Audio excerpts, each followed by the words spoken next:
Открывая встречу, Махмуд Али Калиматов подчеркнул, что есть определенные политические силы, которые пытаются вовлечь молодежь республики в экстремистскую деятельность. Глава региона предупредил, что равную ответственность будут нести и те, кто способствовал совершению преступления, и те, кто вышли убивать невинных жителей Ингушетии. Калиматов уверен, что они понесут заслуженное наказание. По его словам, их действия подпадают под статью Уголовного кодекса «Терроризм». Руководитель субъекта также отметил, что свои нападения участники бандформирований совершают на представителей правоохранительных органов, которые по долгу службы обязаны охранять покой и порядок жителей Ингушетии. В этот для нас священный месяц, Рамадан, к большому сожалению, сегодня нашу молодежь хотят втянуть в радикальную деятельность. Такие силы были, они, наверное, где-то и остались. У них только одна задача – это нарушить стабильность нашей республики. Мы ее достигли большими усилиями и заплатили сотнями жизней. За этот период, 90-е, 2000-е годы, сколько мы потеряли достойных жителей нашей республики, особенно молодых. Опыта нет, мировоззрения сформировалось тоже нет у них. Они становятся добычей вот этой экстремистских других течений, которые ничего хорошего ни для них самих, ни для республики не несут, для наших жителей не несут. Нарушает закон человек, преступления совершают, порицания нет, не то что защищают. Сегодня они вышли на Нахбуабиан. Вот замсак стоит, да, Шидизл, Каба, Шисы Каба, он работник, сотрудник там, то ли, да. Они, значит, целенаправленно идут, чтобы его лишить жизни. И находятся те, которые способствуют им скрыться, пособничают им, предоставляют те или иные там, транспорт, не знаю что. Но конец будет один, все равно будет один. И не понимают, если они юридически, конечно, не понимают, могу пояснить. Каждый человек, который им предоставил ту или иную транспорт, материальные какие-нибудь, что-нибудь, он соучастник. И он наравне с ними будет отвечать. И эта статья терроризм. Я не вижу ни одного порицания. Дочь Хамади, тейпыш гуладали, дахалатыш герзидеш лилашхул. А угыз давиена гуна дуасак ви, ши балх арвянсак, ви эн арвянли. Всем надо понять. Конец у них печально будет. В любом случае. Поэтому я обращаюсь ко всем жителям республики. Я хотел бы, чтобы вы понимали, мы не должны быть терпимы к этому. Я думаю, что одумаются люди. Я хотел бы, чтобы все понимали, и обращаюсь к главам районов городов и сельских поселений. Хотел бы, чтобы предприняли незамедлительно действия, которые привели бы исчерпывающим результатом по искоренению вот этих вот негативных вещей нашей республики.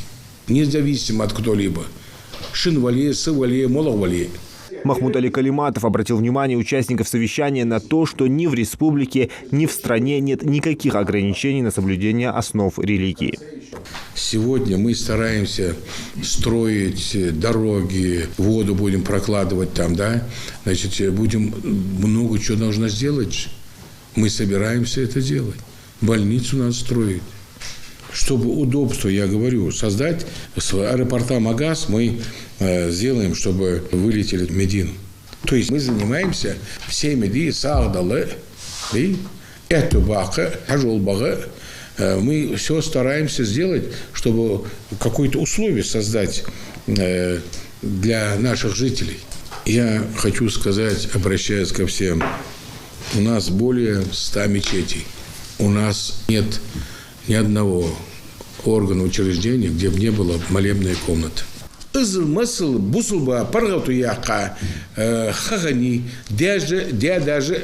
же выросли, мы же помним, когда нельзя было даже говорить, не то что что-то делать.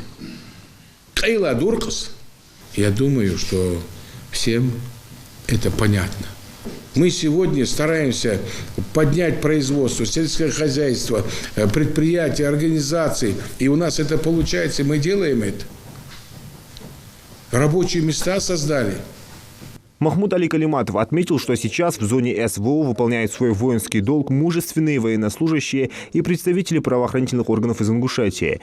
Он также добавил, что, находясь в зоне СВО, в непростых условиях ребята делают намаз и держат пост. В рамках благотворительной акции «Мехксах» в этом году продуктовые наборы будут розданы более 2500 семьям, погибших в ходе СВО военнослужащих и мобилизованных, многодетным семьям, инвалидам, одиноким пожилым людям, семьям погибших правоохранителей и другим малоимущим слоям населения. СВО, вот мы специально делаем, что мы машину туда посылаем именно с республики. Дулхи, думии, тушенку говяжью, специальность армар дуастолыш. Мы туда посылаем, чтобы наше было там. И мы это делаем и будем делать. Вот чем мы занимаемся. А сегодня находятся люди, которые решили самый святой месяц для мусульманина. А мы пойдем.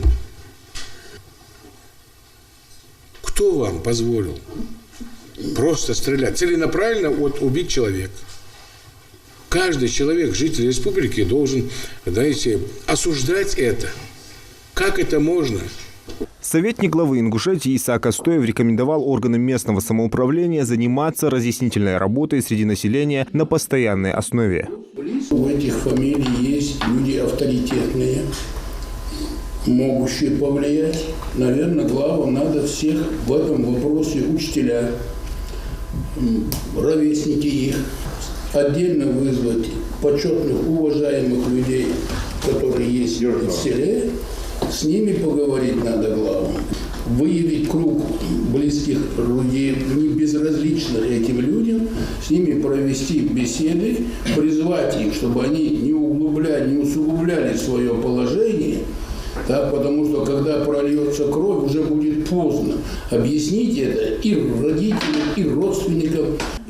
Глава Ингушетии отметил, что при данной проблеме особенно важна работа глав муниципалитетов, администраций городов и районов, каждого сельского поселения. По его мнению, они совместно с религиозными деятелями должны проводить работу на местах, встречаться и общаться с людьми, оказывать помощь правоохранительным органам. Он подчеркнул, что не всегда жители понимают, к чему может привести сочувствие таким лицам. Зелимхан Калоев, Хусейн Гагиев, Рахман Цуров. Новости 24.